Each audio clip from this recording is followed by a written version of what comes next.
समस्तंक मुंड उपरे पक्का घर आपको सुनिश्चित करने ओडिशा सरकार निजस्व योजना अंत्योदय गृह योजना आज शुभारंभ होईची। सारा देश रे प्रधानमंत्री आह्वान रे गरीबों मुंड उपरे गोटे घर दबापाई जो योजना चली ओडिशार विगत सरकार माने घर पछे फेरई देले किंतु गरीबों को घर देलेनी।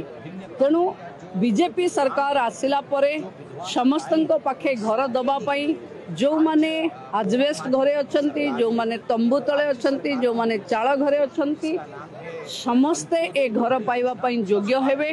पुरी जिल्ला रे 1200 एभली भिन्नक्षम निराश्रय रोगाक्रांत विधवा महिला को आज घर दिगला। मु भावुची ओडिशा रे विकसित ओडिशा पई एक नुआ जुग आरंभ होला।